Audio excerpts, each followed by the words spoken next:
अस्सलाम वालेकुम brothers and sisters. अब हम शुरू करते हैं पीडियाट्रिक हेल्थ नर्सिंग का जो यूनिट 4 है उसका 10 नंबर पार्ट, और इसमें है रिस्पिरेटरी डिस्ट्रेस सिंड्रोम। जो बर्थ इंजरीज अभी तक हम पढ़ रही थी उसमें अब हम पढ़ेंगे रिस्पिरेटरी डिस्ट्रेस सिंड्रोम।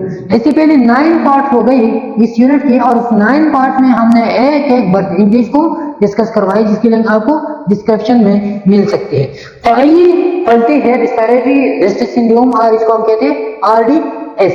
लेकिन लेक्चर पे जाने से पहले अगर आपने हमारा चैनल सब्सक्राइब नहीं किया हो तो चैनल को सब्सक्राइब करें, दोस्तों के साथ जरूर शेयर करवाएं। अच्छा, तो respiratory distress syndrome RDS occurs in baby is born early whose lungs are not fully developed। तो लंग्स पूरी डेवलप नहीं होती इसमें, उन बच्चों में होता है। लेकिन अगर हम इसकी पैथोफिजियोलॉजी पे जाएंगे तो इसमें एक दो फैक्टर होते हैं। पहला नंबर पर फैक्टर होता है लंग इमेच्योरिटी होता है, और दूसरा नंबर पर सर्फेक्टेंट्स की कमी होता है। किस चीज की? सर्फेक्टेंट की कमी, और लंग्स इमेच्योरेशन होता है। तो अब सर्फेक्टेंट्स क्या चीज है? लंग मेच्योरिटी तो हम इस तरह कह सकते हैं कि लंग मेच्योर नहीं है, बेबी डिलीवर हो गया इसका लंग मेच्योर नहीं है। लेकिन सर्फेक्टेंट क्या चीज है? तो सर्फेक्टेंट को सिंपली हम कह सकते हैं ये पेटी फ्लूइड होता है। क्या होता है? पेटी फ्लूइड होता है। अब इस पेटी फ्लूइड में ये क्या काम करवाता है? तो हमारी लंग्स में जो millions of billions of alveoli होते हैं, स्मॉल स्मॉल, इन एल्वियोलाई का ये वाला इसका बड़ा पिक्चर है एल्वियोलाई का।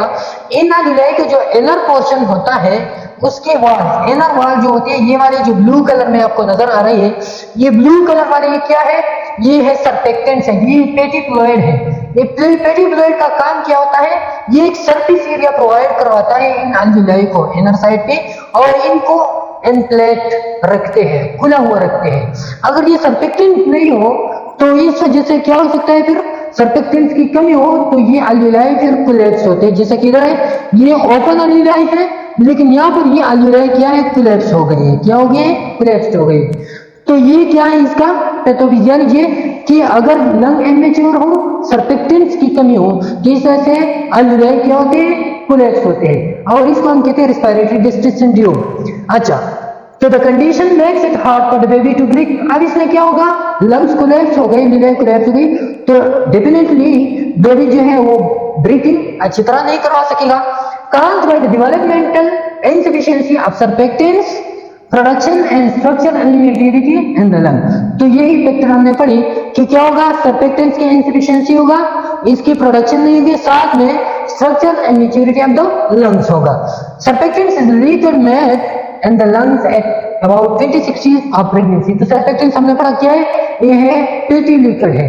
अब ये कब बनता है बेबी में? तो जब बेबी या बच्चा ये warm mother of the warm में हो, तो माँ के वॉर्म में जो ये भी प्रेजेंट हो, तो इसकी 26 वीक ऑफ डिलीवरी प्रेगनेंसी थी, ये बनता है माँ की पेट के अंदर बच्चे में।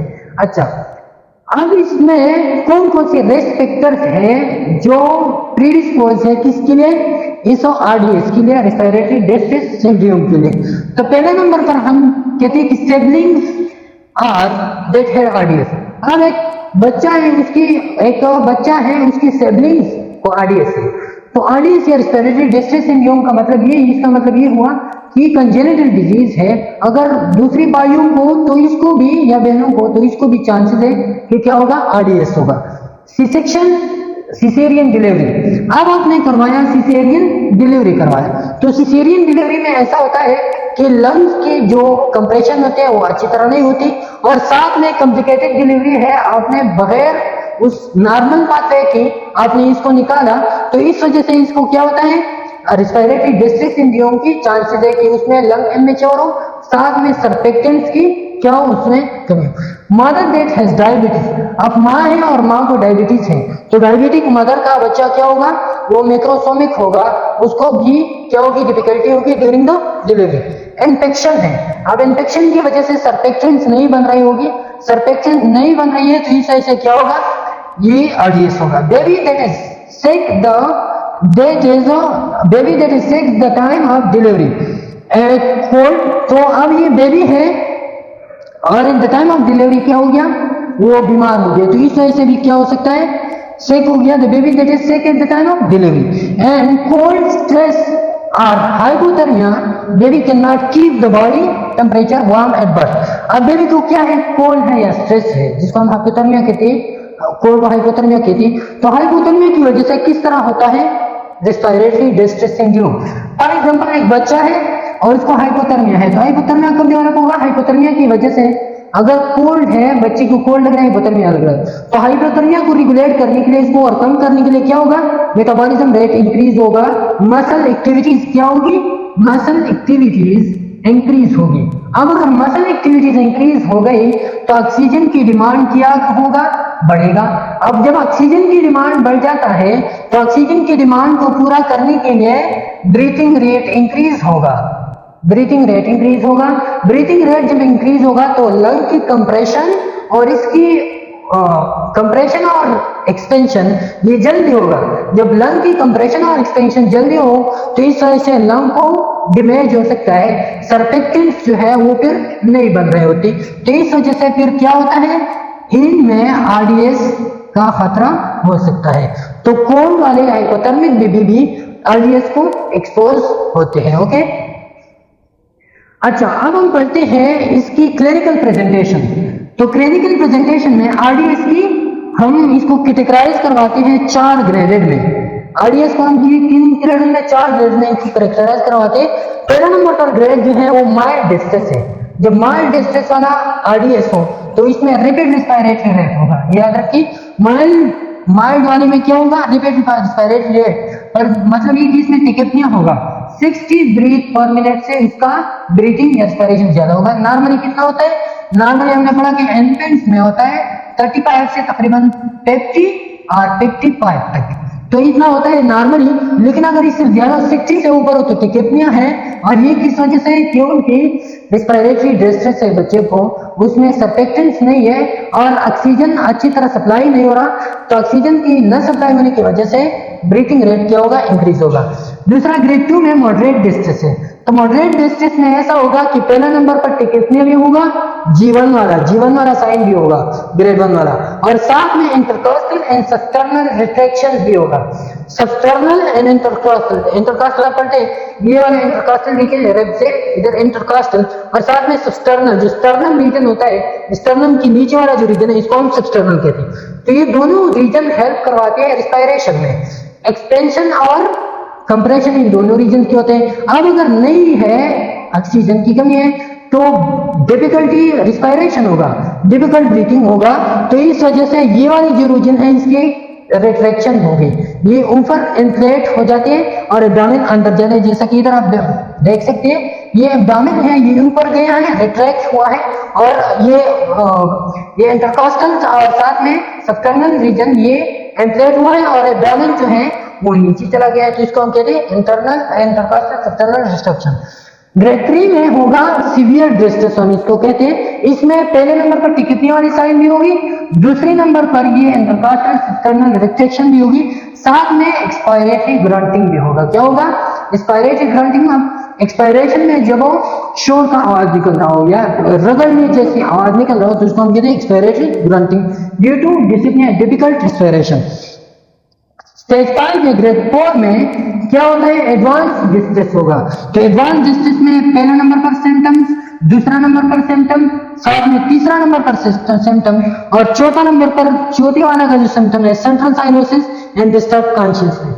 तो अब साइनोसिस क्यों होगा, कॉन्शियस क्यों होगा, क्योंकि बॉडी में ऑक्सीजन सप्लाई अच्छी तरह नहीं हो रहा, ऑक्सीजन की सप्लाई की वजह से क्या होगा, साइनोसिस होगा, पेट का नर्व डिवाइड होगा, साथ में कॉन्शियसनेस होगा, कॉन्शियसनेस डिस्टर्ब होगा, मतलब अनकॉन्शियस होगा। क्यों, क्योंकि ब्रेन को जो है ना ऑक्सीजन की सप्लाई अच्छी तरह नहीं हो रहा।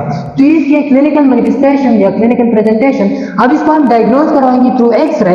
तो नॉर्मल एक्सरे क्या होगा, नॉर्मल एक्सरे में ये क्या है, ये जो डार्क नजर आ रहा है आपको, ये क्या है, ये है एयर फिल्ड लंग्स है। लेकिन अगर डार्क नहीं नजर आ रहा आपको लंग्स, मतलब ये व्हाइट कलर है, तो व्हाइट या लाइट लंग अपीयरेंस इस बात पे सबूत देते हैं कि अंदर एयर नहीं है, लंग इमेच्योर है। ओके, तो ये हो गया रेस्पिरेटरी डिस्ट्रेस सिंड्रोम की डायग्नोसिस। अच्छा, पैथोफिजियोलॉजी में हम क्या पढ़ते हैं कि पैथोफिजियोलॉजी में primary absence deficiency of the और alteration of the production of surfactants. हम सर्फेक्टेंट की प्रोडक्शन में क्या अल्टरेशन हो गया, तो अल्टरेशन की डिफिशियंसी हो गया या एक्सेस हो गया या कमी हो गई उसमें, तो सर्फेक्टेंट जब कम हो जाते हैं तो सर्फेक्टेंट की लेवल कम होगी, lead to hypoxia and acidosis.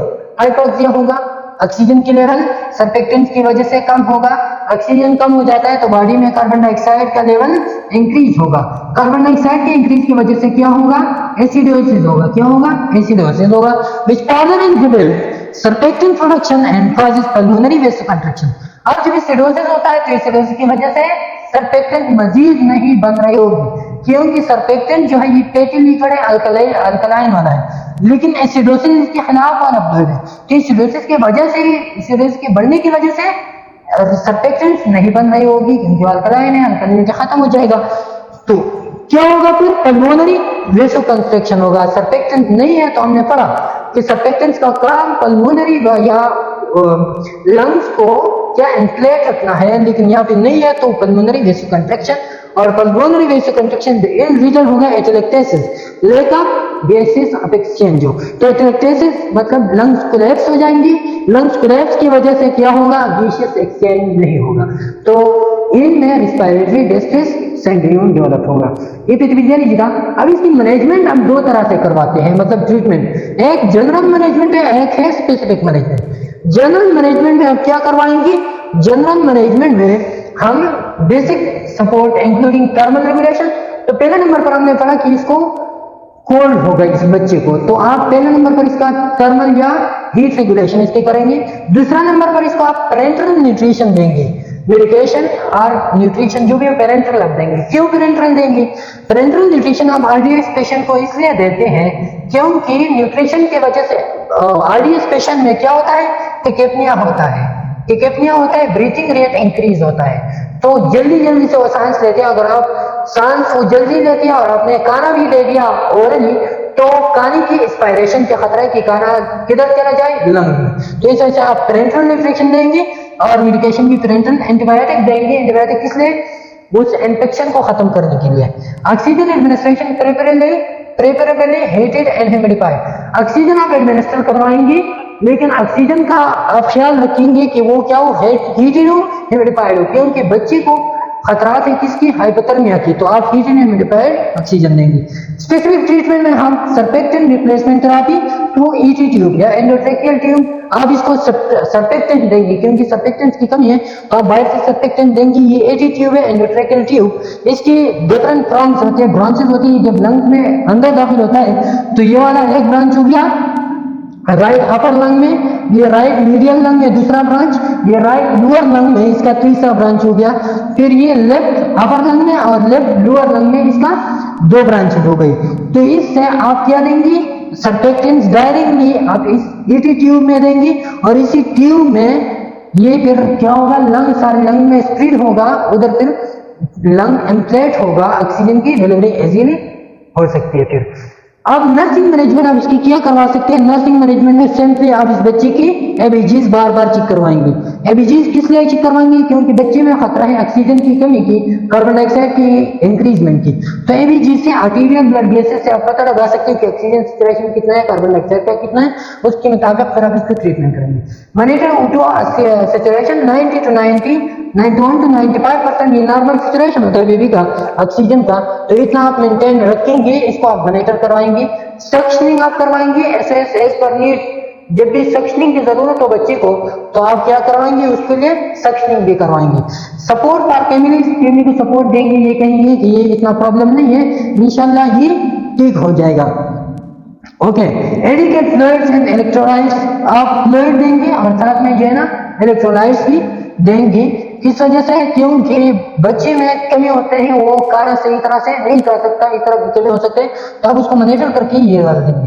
Replace surfactants को रिप्लेस करवाएंगे, और जो मोस्टली यूज सर्फेक्टेंट्स है केरा सर्फ है, तो केरा सर्फ को आप बच्चे के लिए देंगे ताकि उसकी सर्फेक्टेंट जो है वो क्या हो, वो रिप्लेस हो। अच्छा, pass ET tube indicator, ET tube के बारे में हमने पहले पढ़ा कि एटी ट्यूब एंडोट्रेकियल ट्यूब आप इसको क्या करेंगे, पास करेंगे सर्फेक्टेंट्स के लिए। And O2 therapy, oxygen therapy भी आप इस बच्चे को देंगे। क्या ये है ऑक्सीजन थेरेपी, हम दो तरह से दे सकते हैं, एक sample oxygen therapy through mask हम दे सकते हैं, दूसरा हम वेंटिलेटर भी इसके लिए लगा सकते हैं। अगर इसको ज्यादा प्रॉब्लम हो, ज्यादा डिस्ट्रेस हो तो आप वेंटिलेटर भी लगाएंगे ताकि लंग कोलैप्सिंग से बच जाए। और इसके लिए हम लगाते हैं ये वाला वेंटिलेटर। ये वेंटिलेटर बच्चे को लगा हुआ है और यहाँ पर ये है ऑक्सीजन हुड। तो ऑक्सीजन हुड ये वाला इस तरह बाल शेप होता है और ये स्पेस बच्चे को प्रोवाइड करता है। और इसमें क्या होता है, ये वाला जो बच्चा है इसको जो ऑक्सीजन सैचुरेशन है उसको मेंटेन रखता है। तो वेंटिलेटर से आप उस बच्चे के लंग्स को क्या करेंगे, एम्पलेट रखेंगे। ये थी इसकी मैनेजमेंट। उम्मीद है आपको लेक्चर पसंद आया होगा। तो दोस्तों के साथ जरूर शेयर करवाइए। नेक्स्ट वीडियो में मुलाकात होगी। अल्लाह हाफिज।